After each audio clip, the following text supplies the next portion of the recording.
Bonjour à tous, bonjour à toutes, j'espère que vous allez très bien, que vous avez passé une agréable journée. On s'approche de la fête de Pâques. Du coup, pour ceux qui fêtent, joyeuse Pâques. Dans cette vidéo, on va reprendre les questions et les réponses de Carlo Ancelotti en ce qui concerne la conférence d'avant-match du match de ce soir face à Villarreal, 21h. Le Real Madrid qui joue un match de Liga en sachant évidemment qu'il est très en retard au niveau du classement. Il est à deuxième position avec 12 points de retard sur le FC Barcelone. Mais Carlo Ancelotti était assez de bonne humeur. Du coup, on y va tout de suite avec la vidéo. Let's go!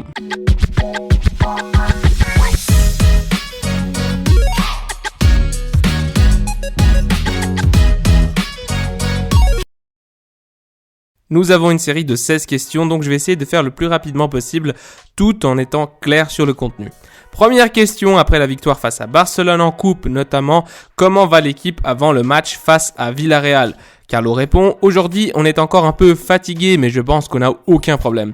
Tous, hormis Mendy, sont disponibles. C'est sûr qu'on a encore la journée de demain pour évaluer le niveau de fatigue de ceux qui ont fini le match avec le plus de fatigue, justement. Après, il faudra mettre la meilleure équipe pour essayer de lutter pour la Liga jusqu'à la fin.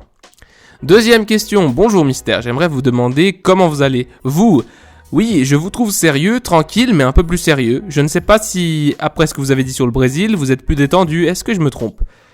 Carlo sourit, oui tu te trompes, je vais très bien, je suis tranquille, content, très motivé parce que l'équipe va bien. C'est clair que mon humeur dépend beaucoup de la forme de l'équipe. Je vois l'équipe très bien et moi je vais très bien dans ce sens-là.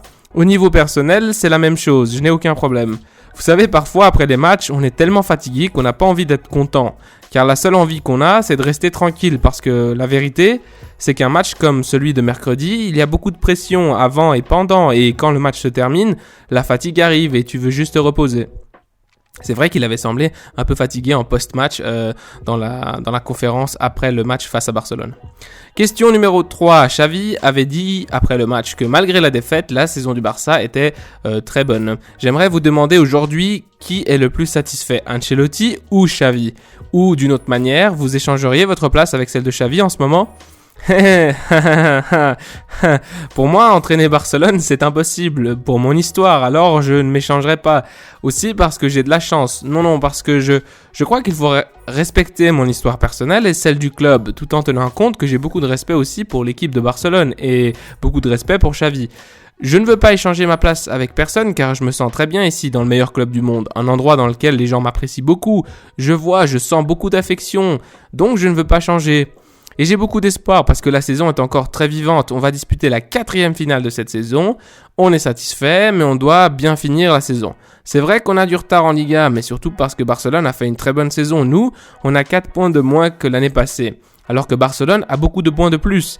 Bien terminer la saison, ce qui signifierait gagner d'autres titres, cela serait une saison spectaculaire.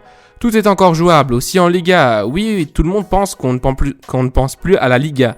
Mais nous, on pense à la Liga aussi. D'ailleurs, les matchs de la Liga aident à maintenir une dynamique et une bonne ambiance.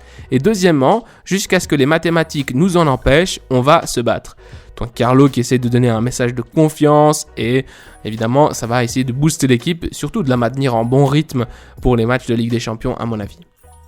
4e question sur l'accrochage, ce pic entre Gavi et Vini. Vous pensez qu'ils marqueront une saison car ce sont deux très bons joueurs?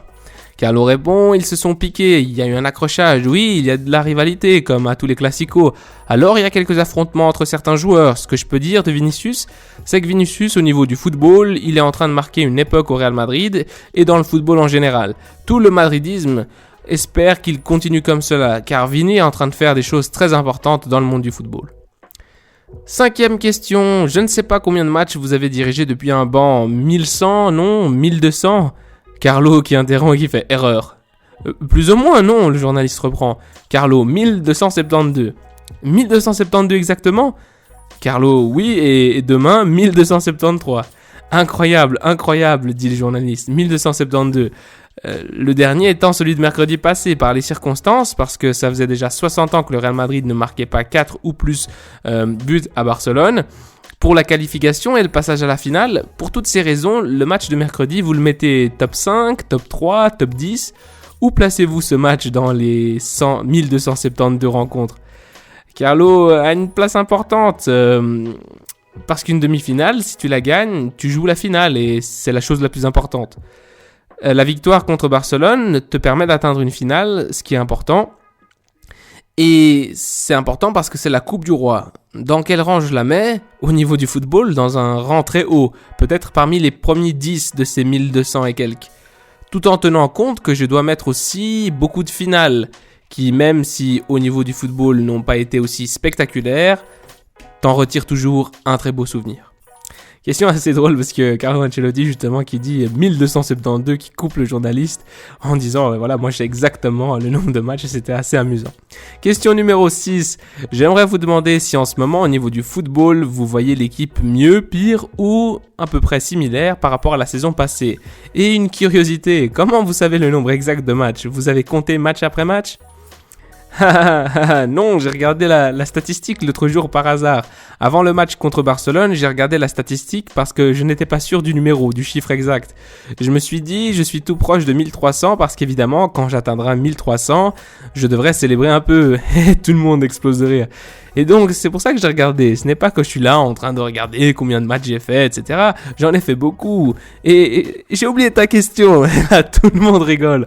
Le journaliste répète alors. Comment tu vois l'équipe? Pire, mieux, la même chose que la saison passée? Je pense qu'il n'y a pas beaucoup de différence, répond Carlo, pendant cette période. La vérité, c'est que tous ces matchs que l'on a remontés nous ont donné une confiance.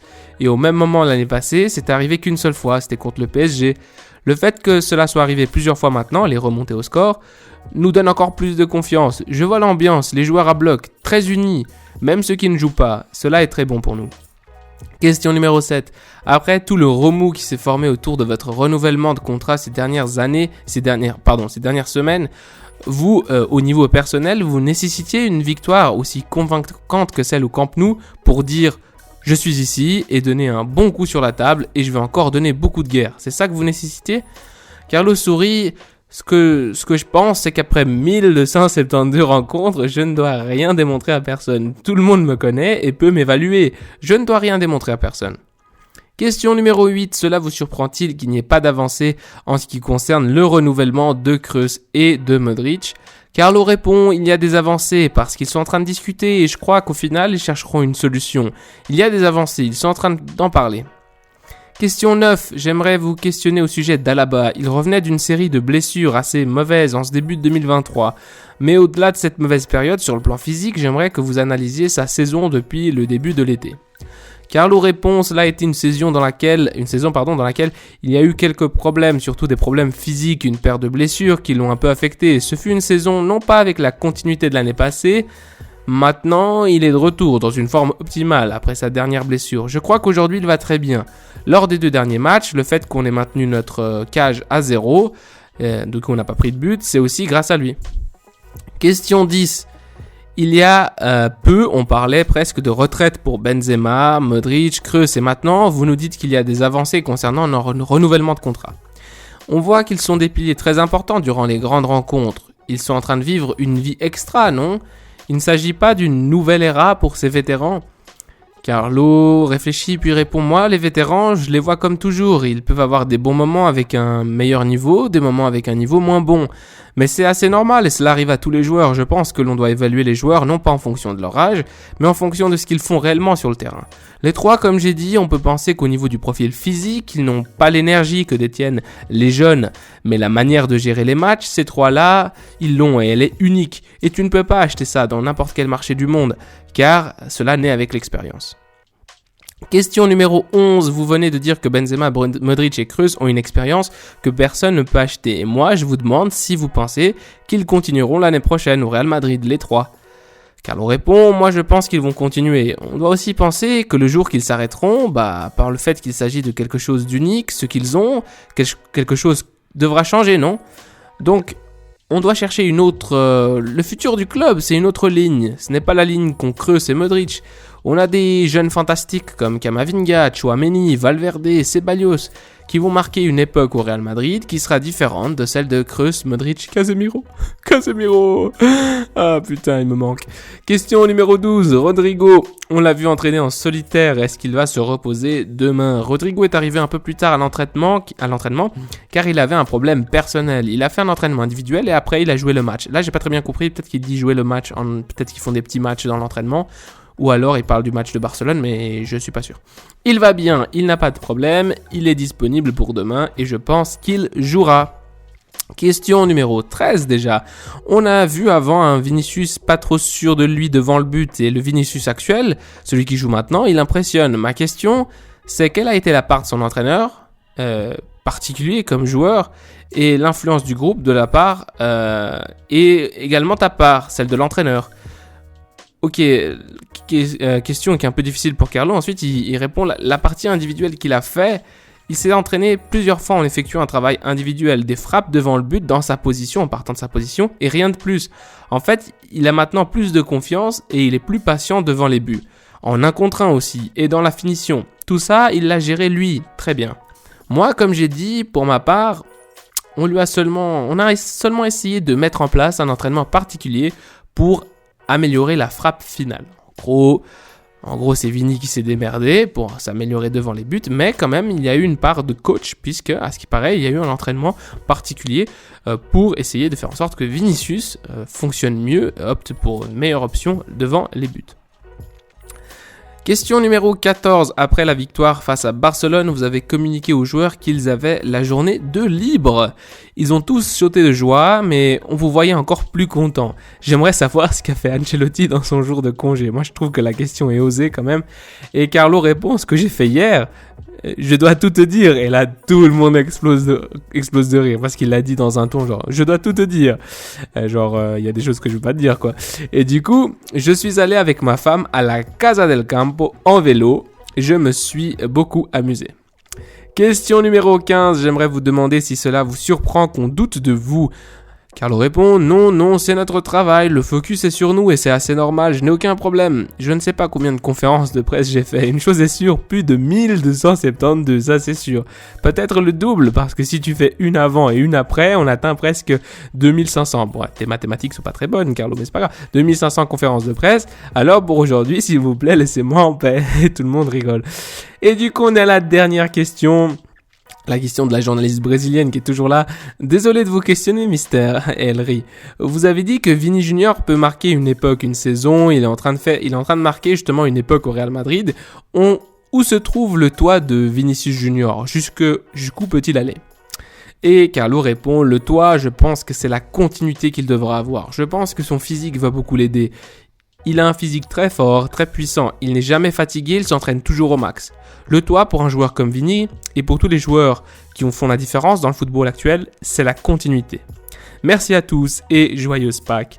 Voilà les commentaires finaux de Carlo Ancelotti.